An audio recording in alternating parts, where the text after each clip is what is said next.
tough game. I give a lot of credit to Maryland's Mike Schwarn. Obviously, one of the better pitchers in our league, and he was very good today. And then we just weren't competitive enough offensively to get enough going. 16 strikeouts makes it very tough to win.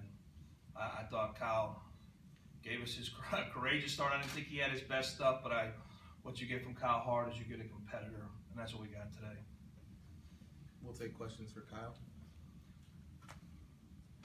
Kyle, you just discussed all your guys' game plan going into the game. Were you guys trying to attack any way? Just kind of, what was your guys' game plan going against the Terrapins?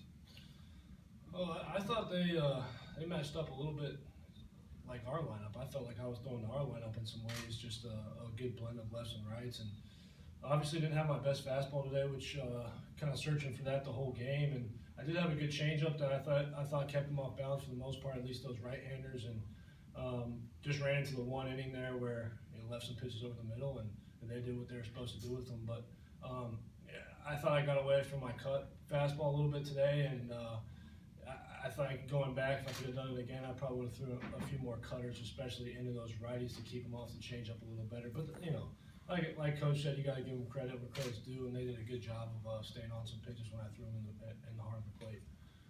With Shorn dealing the way he was, and they kind of got up to, I don't know, it was 4-1 lead or something, but you guys battled back from that. I guess Kyle, what was just the mood in the dugout? How do you guys feel in that moment, knowing that you're still kind of right there, what he was dealing with?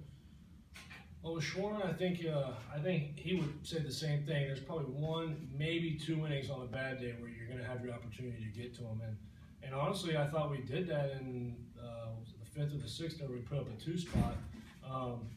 As a pitching staff, as a pitcher myself, I need to do a better job knowing that we might get the 2 to 3 spot off, and maybe with the air, and then we get a big double. It's like, personally, I need to do a better job to make 3 runs stand up, especially against the Maryland lineup that I feel I can outmatch on 9 out of 10 days of the week. But when we get the 3 spot and then we're down 4-3, it's like a guy like that's probably gonna hold up a 4-3 lead, and he did that, with flying colors, quite honestly, with 16 Ks, and so he was good. But like I said, we could have been better on the mound, especially myself.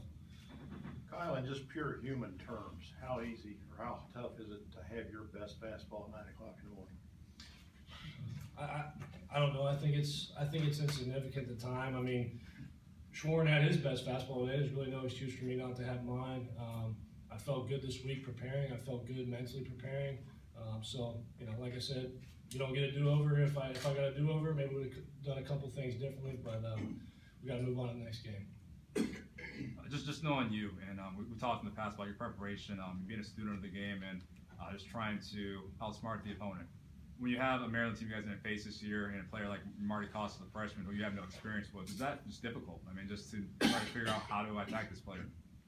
Yeah, I mean, in the back of your mind, you think that your best is going to be better than his best. I mean, he's just shy of 300, I think. He had 3 for 5 day today. I made the one bad pitch in the first inning. I left the fastball to the plate with 2 strikes. Probably should have gone back to the changeup, but he's very impressive. He's going to be a great player as he matures, especially at the plate. He's swung a lot of changeups today. I probably should have just kept pounding the changeup, but yeah, it's a little difficult when you have a guy that's unknown, especially you haven't faced this year. And like I said, he did a really good job of just staying on some pitches, especially with 2 strikes. I thought he did a really good job, and he's going to be a great player for them in the middle of that lineup.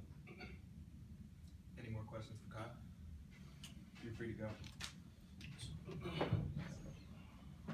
We'll go ahead and take questions for Coach Lemonis. Kind of the first question. Kyle didn't have the best stuff, but to get 5 innings out of him, was there any thought of to pull him at that 6 or maybe if necessary Sunday? He's not going to say no to the ball. So was that in your guys' mind to limit him right there? In the 5th? Yeah. No, I mean, it was just, you could just tell he was struggling. It was, just didn't have his best stuff today. We were just going to win that one as much as we could.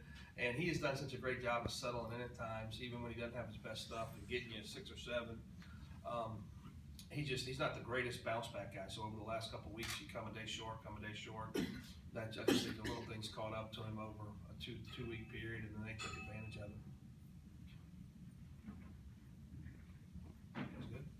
anything you guys that you saw as a coach, your hitters against Shoreham? I mean, was it uncompetitive at bats, just not making the proper adjustments, or just tip your hat because he was the dude that was on today? Well, there was tip your hat, obviously. I mean, like I said in my first statement, it's one of the best arms in the country and one of the best arms in Big Ten history, probably, what he's done. But also on the flip side, we've had about a 10-day period where a lot of our bats look like that too. So we're fighting it a little bit offensively.